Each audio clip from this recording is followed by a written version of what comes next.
मध्य प्रदेश में क्या है हलचल, ये हम सीधा जानेंगे। अनुराग अमिताभ मेरे सहयोगी इस वक्त जुड़ गए हैं। अनुराग, 17 नवंबर वो दिन होगा जब मतदाता ये तय करेंगे कि वो किसे चुन रहे हैं, किसे विजयी बना रहे हैं, जब उम्मीदवारों की किस्मत ईवीएम में कैद हो जाएगी। क्या हलचल चुनावी तारीखों के ऐलान के बाद? देखिए, ये पहले से ही साबित हो तो मालूम चल चुका था कि चुनावी घोषणा होनी है, इसलिए उसकी तैयारियां साफ तौर पर पहले हो चुकी थी। अगर हम बात करें तो बीते 3 दिन पहले ही तकरीबन 56,000 करोड़ की लागत से शिवराज सिंह चौहान ने 14,000 लोकार्पण और शिलान्यास किए। इसके अलावा अगर आज हम बात करें तो आचार संहिता लागू होने से पहले 3 जगह 100-100 बेड के मेडिकल कॉलेज पन्ना, बैतूल और कट्टी में भी जो है उसकी घोषणा कर दी है। तो एक तरीके से बीजेपी, जिसके बारे में कहा जाता है वो 12 महीने 24 घंटे चुनावी मोड में रहती है, उसे तैयार था। उसे मालूम था कि चुनाव के जो घोषणा है वो जल्द होने वाली है, इसलिए पूरी तरीके से प्रिपेयर थी। यही देखें अगर हम आप तो जो एंटी इनकम्बेंसी फैक्टर जो बात कर रहे थे देवेंद्र, उससे बचने के लिए उन्होंने पहले ही तैयारियां कर ली। अपने तमाम जो 7 सांसद हैं, 1 महासचिव है, उनको लेकर 3 केंद्रीय मंत्रियों को लेकर चुनाव में होती, ताकि जो क्षेत्रीय लेवल पे जो एंटी इनकम्बेंसी फैक्टर थी वो कहीं ना कहीं दबे और तमाम जो आक्रोश था जनता का वो भी जाए और कार्यकर्ताओं में ये जोश आए कि कितना ज्यादा बीजेपी जीतने के लिए डेस्परेट है। तो साफ तौर पर पूरी तैयारियां जो थी वो पहले से हो चुकी थी। रही बात जो देवेंद्र ने कही कि बीजेपी के कांग्रेस के पास बीजेपी से लड़ने के लिए क्या अब अस्त्र है। पिछला चुनाव जीतने की बड़ी वजह असल में कांग्रेस की थी। एक जो माइकल लाल वाला एक जो बयान आया था शिवराज सिंह चौहान का, जिसके चलते ग्वालियर, चंबल समेत महाकौशल में काफी दिक्कतों का सामना करना पड़ा था, दलित आक्रोश देखना पड़ा था, सवर्णों की भी नाराजगी देखनी पड़ी थी। दूसरा एक बड़ा रीजन था किसानों की कर्ज माफी, जिसके चलते पूरे प्रदेश में एक साथ उठकर किसान आए। और तीसरा जो एक्स फैक्टर जिसकी देवेंद्र बात कर रहे थे वो कहीं ना कहीं ज्योतिरादित्य सिंधिया थे। इस बार ये तीनों चीजें जो है वो नहीं है। जो बेरोजगारी की बात होती है, दलित उत्पीड़न, महिला उत्पीड़न की बात होती है, या तमाम जो ऐसी चीजें थी जिसके चलते चुनाव में जाया जा सकता है, उससे बचने के लिए साफ तौर पर शिवराज सिंह चौहान ने देखिए तो लाडली बहना योजना, तकरीबन 1,31,00,000 महिलाओं को लाडली बहना योजना के तहत हर महीने अब 1,250 रुपए मिल रहे हैं। तो एक बड़ी फ्लैगशिप योजना जिसके चलते आधी आबादी को साधने के साथ साथ जो 5,60,00,000 से ज्यादा वोटर हैं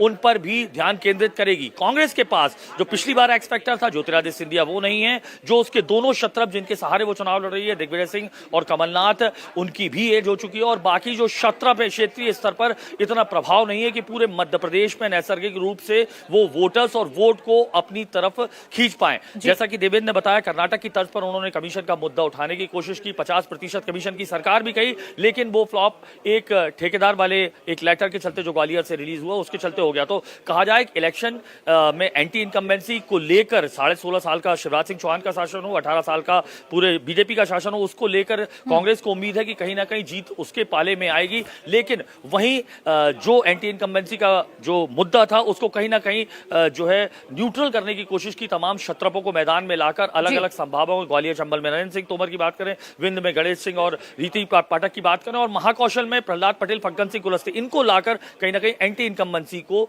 तोड़ में लाने की कोशिश जरूर की है। चुनाव की घोषणा हो चुकी है, ऐसे में बीजेपी की तैयारी पहले से ही बहुत तगड़ी थी। अब वो कांग्रेस के पाले में जो गेंद है, जिसने अभी तक 2 जो सूचियां बीजेपी की तरफ से आ चुकी है लेकिन कांग्रेस की तरफ से नहीं आई है, तो निश्चित तौर पर कांग्रेस पर दबाव आज के बाद और बढ़ने जा रहा है। बिल्कुल, देखिए फिलहाल मध्य प्रदेश में तो ये स्थिति समझ में आती है कि बीजेपी ने लीड ले रखी है, उम्मीदवारों की लिस्ट जारी कर दी है, अपने बिग फेसेस को मैदान में उतार दिया है। कांग्रेस इसकी कंपैरिजन में अगर देखें तो एंटी इनकम्बेंसी फैक्टर पर ज्यादा निर्भर नजर आ रही है।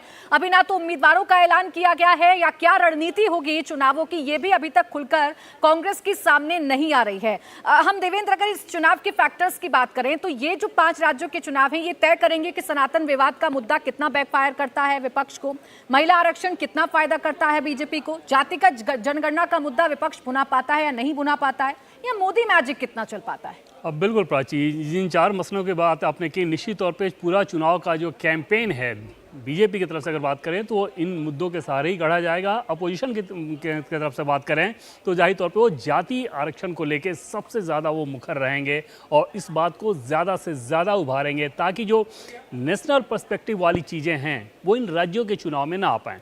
आप देखें तो किसी भी राज्य का जब विधानसभा चुनाव होता है तो नरेंद्र मोदी के दिल्ली आने के बाद से बीजेपी की ये कोशिश रहती है कि नरेंद्र मोदी के चेहरे और उस नेशनल पर्सपेक्टिव को लेके राज्यों में जाएं। जब वो डबल इंजन की भी बात करते हैं तो एक तरीके से यही कहते हैं कि आपको नरेंद्र मोदी को देख के उनको वोट करना है ताकि नरेंद्र मोदी जो विकास का काम चाहते हैं राज्य में अगर उनके अनुकूल सरकार होगी, बीजेपी की सरकार होगी, तो उस काम को आसानी से करा सकते हैं।